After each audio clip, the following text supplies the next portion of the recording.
আমি আগে বলেছি ইন্ধনদাতারা ছিল হচ্ছে এই 22 জনের নাম যেটা গুম খুন কমিশন বের করেছিল, তারা ছিল এটার ইন্ধনদাতা।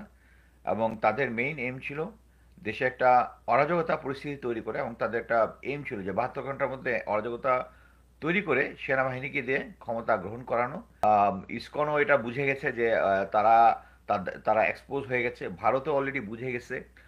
আমি ক্লিয়ার ভাষায় বলি, ভারত অলরেডি বুঝে গেছে যে বাংলাদেশের মানুষের মাইন্ডসেটের ভিতরে হচ্ছে এন্টি ভারত সেন্টিমেন্ট যেটা আছে এইটা এগেনস্টে আমরা কাজ করতে পারি। সেক্ষেত্রে আমাদের কাজের পরিধিটাও সহজ হয়, দেশের এই ধরনের ঘটনাগুলো আমরা কমাতে পারি। এখানে আমাদের সোশ্যাল মিডিয়ার যে ব্যবহারে আমাদের আরেকটু সচেতনতার প্রয়োজন আছে। এই যে ইন্ধনদাতারা থাকেন কম, বাট সমস্যা যেটা হয়, ইন্ধনদাতারা একটা মেসেজ পোস্ট করার পরে এইটাকে কপি করে অন্যরা যখন পোস্ট করেন, এখানে কিন্তু সবাই ইন্ধনদাতা থাকেন না। এখানে আমাদের মতো অনেকে আছেন যারা না বুঝে এটাকে ছড়িয়ে দেন। এবার গোয়েন্দা রিপোর্ট ফাঁস করলো সাবেক সেনা সদস্য মুস্তাফিজুর রহমান। ইসকনের যে সদস্য এবং আওয়ামী লীগপন্থী যে সমস্ত মেজররা রয়েছে তারাই নাকি এই সমস্ত বিশৃঙ্খলা করেছে। অবশেষে সেনাপ্রধান সেটা ট্র্যাগেল দিতে সম্ভব হয়েছেন এবং তাদেরকে অতিলম্বে তাদেরকে সেনাবাহিনী থেকে অবসর দেওয়া হচ্ছে। তিনি আরও কিছু তথ্য দিয়েছেন এবং এখন নাকি সব কিছু পরিস্থিতি ঠান্ডা হয়ে যাবে, ইসকন আর ঘর থেকে বের হবে না। দর্শক, আমরা তার আলোচনা শুনবো, পাশাপাশি কারা এর পিছনে ইন্ধন দিয়েছে এই বিষয় নিয়ে একজন সেনা মেজর আলোচনা করেছেন, তার কথাগুলো শুনবো। ফ্যাসিস্ট হাসিনার পক্ষে ছিল এবং তারা দেশকে একটু অস্থিতিল করার চেষ্টা করতেছিল, উপরে কোনো কার্যকরী গ্রহণ করতেছিল না। বাট আমি যেটা জানলাম যে এখন situation under control in a sense. আমি প্রথমত বলি যে আমি অ্যাকচুয়ালি এই পরিস্থিতি জন্য আমি এই অনেক দিন পরে আমি অ্যাকচুয়ালি আবার ওয়াকার স্যারকে অভিনন্দন জানাবো যে উনি যে কিছুদিন আগে একটা মিলিটারি একাডেমি, সরি, বাংলাদেশ আর্মির একটা প্রমোশন বোর্ড হয়েছে। প্রমোশন বোর্ডে যারা এই ফ্যাসিস্ট হাসিনার আমলে যারা ডিপ্রাইভ ছিল তাদের একটা প্রমোশন বোর্ডের আয়োজন করেছিল, যারা সুপার সিলেক্ট ছিল তাদেরকে, এবং উনি খুব সফলভাবে ওটা করেছেন। এবং যারা ডিজার্ভ প্রমোশনের তাদের সবাইকে উনি প্রমোশন দিয়েছেন। এবং উনি বোর্ডের মধ্যে অনেক পজিটিভ কথা বলেছেন। উনি আর যেহেতু তার আত্মীয়, মানে কিছু কিছু অফিসারের আত্মীয় স্বজন বিএনপি ছিল দেখে তারা পায় নাই, এটা ওনারা ঠিক কাজ করে নাই, উনি নিজে এগুলা স্বীকার করেছেন। That's a good thing. আরেকটা হচ্ছে, আমি গতকালকে সরি, বাংলাদেশ সময় তো আজকে 28 তারিখে বৃহস্পতিবার কর্নেল ইন্তেখাব একটা প্রেস কনফারেন্স করেছেন। এখানে জিনিসটা উনি ক্লিয়ার করেছেন যে এটার পিছনে ইন্ধনদাতা আছে। উনি ইন্ধনদাতার নাম বলে নাই, সব কিছুই যে যে দেশের মধ্যে যে বিভিন্ন জায়গায় আনরেস্ট হচ্ছে, ইন্ধনদাতা আছে। এটা ওনারা ইন্ধনদাতাকে বের করার চেষ্টা করতেছেন এবং ক্লিয়ারলি ওনারা এটা জানেন যে ইন্ধনদাতা কারা। এবং ইন্ধনদাতারাই অ্যাকচুয়ালি, আমি আগে বলেছি ইন্ধনদাতারা ছিল হচ্ছে এই 22 জনের নাম যেটা গুম খুন কমিশন বের করেছিল, তারা ছিল এটার ইন্ধনদাতা। এবং তাদের মেইন এম ছিল দেশে একটা অরাজকতা পরিস্থিতি তৈরি করে, এবং তাদের একটা এম ছিল যে 72 ঘন্টার মধ্যে অরাজকতা তৈরি করে সেনাবাহিনীকে দিয়ে ক্ষমতা গ্রহণ করানো, যেটা ওয়াকার স্যার রাজি হননি। এখন পর্যন্ত আমি যেটা জেনেছি রাজি হননি। আর শুধু তাই না, এখন উনি সেনাবাহিনীর সাথে আরও সম্পৃক্ত হয়ে সেনাবাহিনীর যারা মিড লেভেল অফিসার, যারা মূল স্তম্ভ সেনাবাহিনীর, তাদের পক্ষে দেশকে এখন আপনারা, আমি কনফিডেন্ট যে এখন থেকে আপনি দেশকে একটা স্থিতিশীল পরিস্থিতি যেতে দেখবেন। কারণ যারা এই দেশকে অস্থিতিশীল করার জন্য যে আন্দোলন করতেছিল, এটাকে ঠিকমতো হ্যান্ডেল শুধু ওই ফ্যাসিস্ট সরকারের যে গোয়েন্দা সংস্থার একটা অংশ করছিল না, সহায়তা করছিল না, যার ফলে এই আন্দোলনকে বাড়তে দিয়েছিল। এটা আর বাড়তে দেবে না বলে সেনাবাহিনী প্লাস গোয়েন্দা সংস্থা, আমি কথা বলে যেটা বুঝেছি এই মুহূর্তে তাই। এবং এটার ইম্প্যাক্টটা হচ্ছে ওই সেনাপ্রধানের একটা ভাষণ যখন উনি ওই প্রমোশন বোর্ডে দিয়েছেন, এবং বোর্ডটা উনি ক্লিয়ার ভাবে করেছেন। এটার মধ্যে কোনো ফ্যাসিস্ট হাসিনার যারা দোষর তাদেরকে এখানে আনেননি, উনি যারা ডেপ্রাইভ তাদেরকে দিয়েছেন। এবং এই ইন্তেখাবের যে কর্নেল ইন্তেখাবের যে প্রেস রিলিজ যেটা দেখেছি, উনি যে বক্তৃতাটা দিয়েছেন, উনি ক্লিয়ারলি বলেছেন যে এটার মধ্যে ইন্ধন এক দাতা আছে, এবং ইন্ধন দাতাটাই হচ্ছে, উনি মুখে বলবেন না কারণ এটার মধ্যে যেহেতু এক্স মিলিটারির লোকজন আছে এবং যে ওই 22 জনের নামটা বের হয়েছে এইটাই। এবং এখন সিচুয়েশন ইজ আন্ডার কন্ট্রোল। আমার মনে হয় না ইসকনও এটা বুঝে গেছে যে তারা এক্সপোজ হয়ে গেছে। ভারতও অলরেডি বুঝে গেছে। আমি ক্লিয়ার ভাষায় বলি, ভারত অলরেডি বুঝে গেছে যে বাংলাদেশের মানুষের মাইন্ডসেটের ভিতরে হচ্ছে এন্টি ভারত সেন্টিমেন্ট যেটা আছে এইটা এখন হোস্টাইল অ্যাটিটিউড দিয়ে এটা শুধু বাড়বে, এটা শুধু বাড়বে। আহ, এবং এটা কমবে না, কমবে না, এবং এটা ধীরে ধীরে বাড়বে, কমবে না। সো এটা তাদের ব্রেনের ভিতরে ঢুকেছে বলে আমি বিশ্বাস করতে চাই। এবং আমি এখন পর্যন্ত যেটা দেখেছি সেটা হচ্ছে এখন সেনাবাহিনী এবং গোয়েন্দা সংস্থা একদম একইভাবে কাজ করবে এবং দেশকে আর অস্থিতিশীল হতে দেবে না। আমি ওই জিনিসটাই বলেছি। আমার আমার সাথে কিছু সার্ভিং এবং রিটায়ার অফিসার একমত হয়েছেন যে আমি যেটা বলেছিলাম যে তারা আমাকে বলেছে, স্যার আপনি তো ঠিকই বলেছেন যে জরুরি অবস্থা হলে কি হবে, সেনাবাহিনী ডেপ্লয় হবে, যেটা অলরেডি ডেপ্লয়েড আছে। এবং যদি মেডিসিন পাওয়ার এটাও এখন আছে, তাহলে কেন এই আনরেস্ট? আনরেস্ট হচ্ছে কারণ আহ, আপনারা ক্লিয়ারলি বুঝতে পারছিলেন যে বাস ভর্তি লোকজন চলে আসছে, এগুলো গোয়েন্দা তথ্য নাই। কেন তথ্য নাই? কারণ গোয়েন্দা তথ্য যারা দেয় এক পার্টি এটাকে ম্যানিপুলেট করতেছিল দেশকে অস্থিতিশীল করার জন্য। তা এই তাদের যে প্ল্যানটা ছিল, প্ল্যানটা ফয়েল হয়ে গেছে। আমি মনে করি যে জেনারেল ওয়াকার একজন এই সময় একটা স্মার্ট ডিসিশন নিয়েছেন, কারণ উনাকে দুই দিকেই ভারসাম্য রাখতে হতো।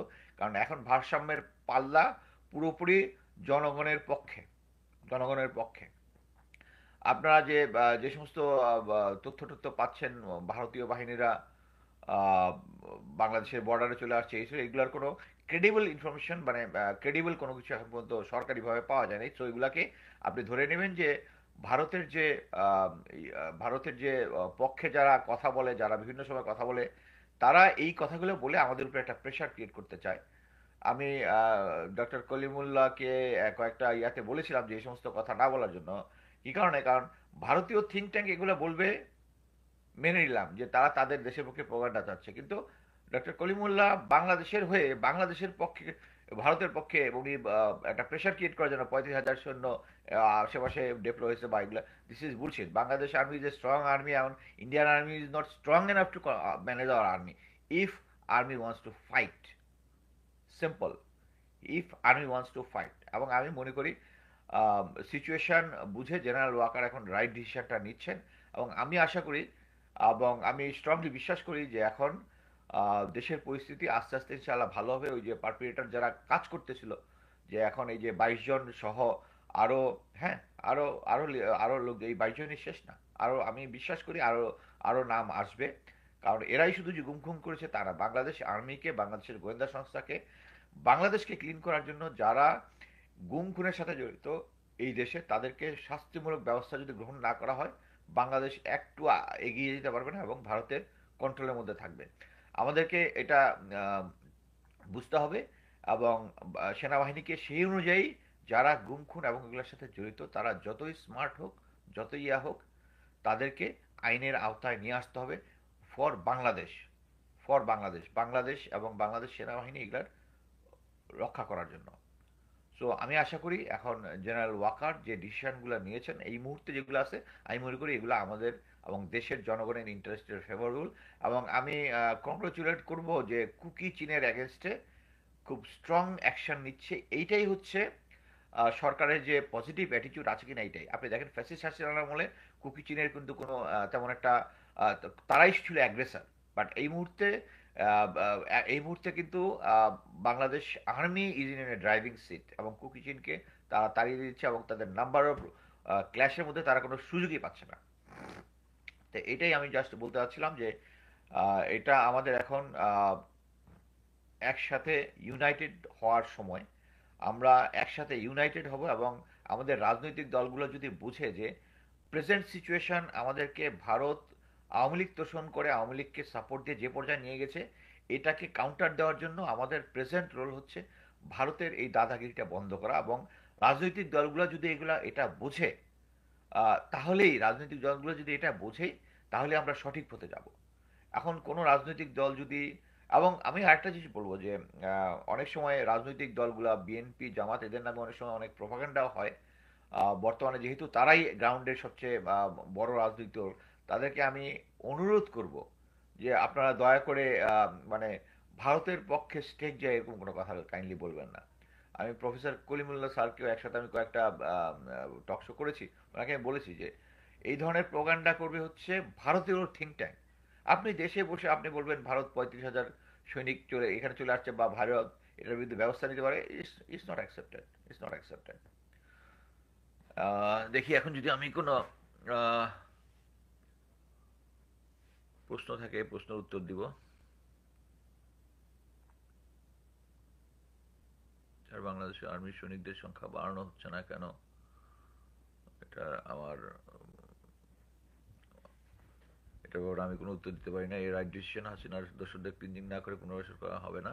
কারেক্ট, খোঁজ নিয়ে দেখেন কাউয়া ফখরুলের বাড়িতে রুগী আছে। This is the concept. এটা বিএনপিকে বুঝতে হবে যে এখানে লোকজন কমেন্ট করতেছে বিভিন্ন জায়গায় যে কাদের ফখরুলের বাসায় লুকে আছে, যেটা ওটা বলছে, এটা maybe part of fun, but it is growing a public perception যে BNP is not hard enough towards India, এটা এবং আওয়ামী লীগ। তিন বাহিনী আচ্ছা, প্রশ্ন, আধুনিক সমস্ত ঘাটতি প্রকট, ভারত কোন দিক বাংলাদেশের মিলিটারি অ্যাকশনে যাবে তা তারা ভালো করে জানে। এটা একটা বুলশিট। ভারত বাংলাদেশের ভিতরে অ্যাকশনে যাবে, এটা একটা বুলশিট। বাংলাদেশে ভারতের তাদের যে মিলিটারি সিচুয়েশন, তা আপনাদের এটা বুঝতে হবে যে ভারতকে শুধু বাংলাদেশ বর্ডারে ইয়ে করতে হয় না, তাদেরকে চায়না বর্ডার মেনটেন করতে হয়, তাদেরকে পাকিস্তান বর্ডার মেনটেন করতে হয়। একটা জিনিস 71-এ যখন আম, যখন ইয়াটা মানে ওরা আমাদেরকে হেল্প করেছিল, তখন দে টু প্রিপারেশন। এই যে তখনকার জেনারেল মানিক শ, উনি যখন তাদের এই যে ইন্দিরা গান্ধীর কাছে যখন গিয়েছিল, উনি চেয়েছিল যে ইমিডিয়েট অ্যাকশন। উনি বলেছে যে ইমিডিয়েট অ্যাকশনে পারবো না, কারণ সিচুয়েশনটা করতে হবে, তাদের ট্রুপস বিল্ড আপ করতে হবে, stock arms equipment stock piling করতে হবে, সৈনিকদেরকে ইয়া করতে হবে, ইট টেক্স টাইম। সো হঠাৎ করে মানে কেউ একজন বললো 35,000 সৈন্য বাংলাদেশের হ্যাঁ বর্ডারে চলে আসছে, বুলশিট। এটা হচ্ছে জাস্ট খালি মানুষকে একটু স্কেয়ার করে দেওয়ার জন্য, মানুষকে একটু ভয় দেখানোর জন্য, এটাই। তো আমি মনে করি এখন থেকে বাংলাদেশ একটা সঠিক পথে যাবে। আমি ওয়াকার স্যারকে বলেছি, স্যার প্লিজ আপনার কোর্সমেট যারা এগুলোর সাথে জড়িত ছিল তাদের ইন্টারেস্ট দেখার সময় শেষ। এখন বাংলাদেশের আপনার দিকে তাকিয়ে আছে, বাংলাদেশের ভালোটা আপনি দেখবেন এবং সঠিক সিদ্ধান্ত নেবেন বলে আমি বিশ্বাস করি। ধন্যবাদ।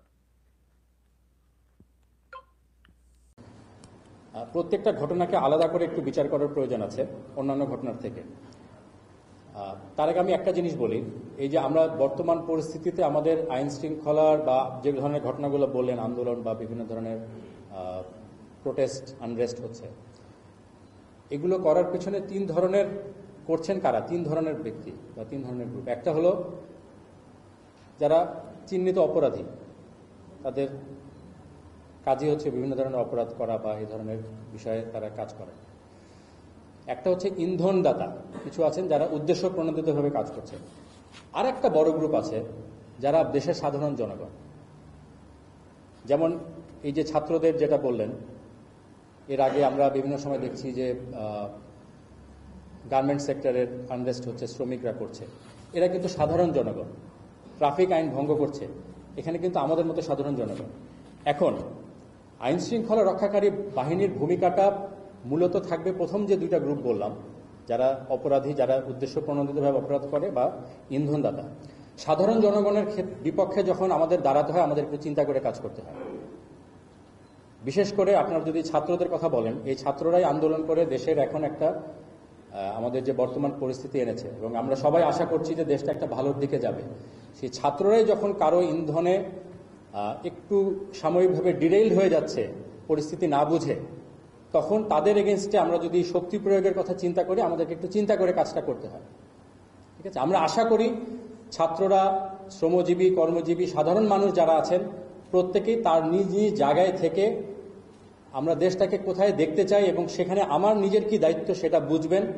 এবং প্রথমত এই ধরনের যখন সেটা সোশ্যাল মিডিয়া হোক বা অন্য কোনো যে কোনো মাধ্যমে হোক, যখন এই ধরনের কোনো ইন্ধন জাতীয় বিষয় তাদেরকে ইনস্টিগেট করার চেষ্টা হবে, তারা যাচাই করবেন যে আসলে ঘটনাটা হয়েছে কিনা। দ্বিতীয়ত, যদি ঘটনা সত্যও হয়, সব ঘটনার প্রতিবাদ এত ভায়োলেন্টলি করার কোনো প্রয়োজন নেই, অনেক শান্তিপূর্ণভাবে করা যাবে, বিকজ আমরা সবাই শান্তি চাই দেশে। তো এখানে আমাদের সাধারণ জনগণ, বিশেষ করে ছাত্র, কর্মজীবী, শ্রমজীবী এবং সকল পর্যায়ের মানুষ, আমাদের একটা সকল নিজের দায়িত্ব আছে যে আমরা যদি নিজে থেকে দায়িত্বশীল ভূমিকা পালন করি তাহলে এই অনেকগুলো এই ধরনের ঘটনা আমরা অ্যাভয়েড করতে পারি এবং তখন আইন শৃঙ্খলা রক্ষাকারী বাহিনী যারা উদ্দেশ্যপ্রণোদিতভাবে অপরাধ করে তাদের এগেনস্টে আমরা কাজ করতে পারি। সেক্ষেত্রে আমাদের কাজের পরিধিটাও সহজ হয়, দেশের এই ধরনের ঘটনাগুলো আমরা কমাতে পারি।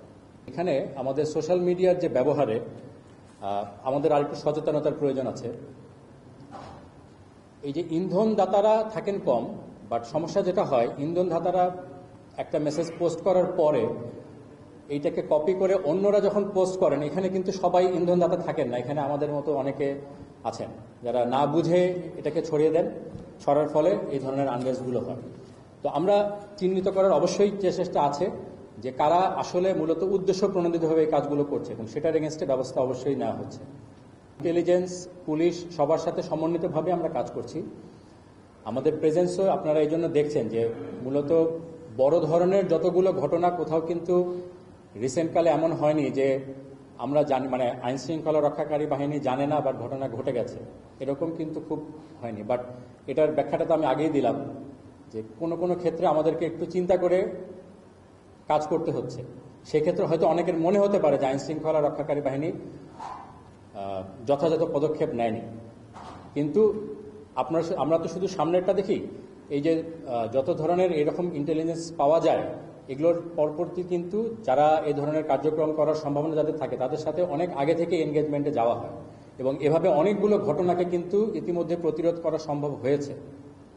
এর আগের প্রেস ব্রিফিং আমি বলেছিলাম যেটা হয়তো যেহেতু ঘটনাটা হয়নি এই জন্য কেউ জানে না, বাট এই ধরনের অনেক ঘটনা প্রতিরোধ করা হয়েছে। তারপরেও যেগুলো ঘটছে সেগুলো তো আমরা চেষ্টা করছি এবং আপনারা খেয়াল করবেন হয়তো আমরা সম্পূর্ণভাবে প্রতিটাকে প্রতিরোধ করতে পারিনি, বাট ঘটনাগুলোর জন্য একটা সার্টেন লেভেলের উপরে না যায় এবং তারা দর্শক আলোচনা শুনেছেন, আলোচনা শুনে বুঝতে পেরেছেন ওই 22 জন যে মেজর যারা সেনা সদস্য রয়েছে তারাই মূলত এই সমস্ত কাজগুলো করেছে বিভিন্ন ইন্ধনে।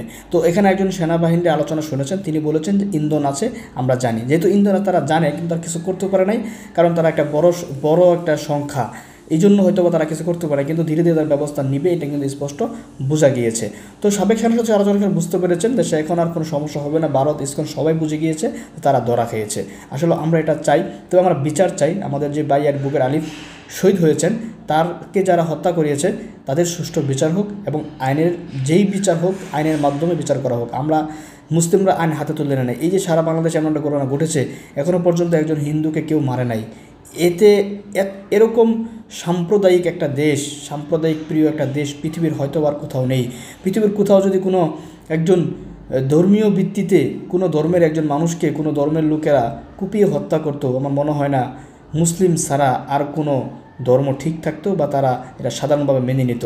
ভারতে যদি এমন ঘটনা ঘটতো তাহলে হয়তো বা পুরো ভারতে মুসলমানদেরকে বের করে দেওয়া হতো, তাদের ঘরবাড়ি আগুন দিয়ে জ্বালিয়ে দেওয়া হতো, কিন্তু বাংলাদেশে কিছুই হয়নি।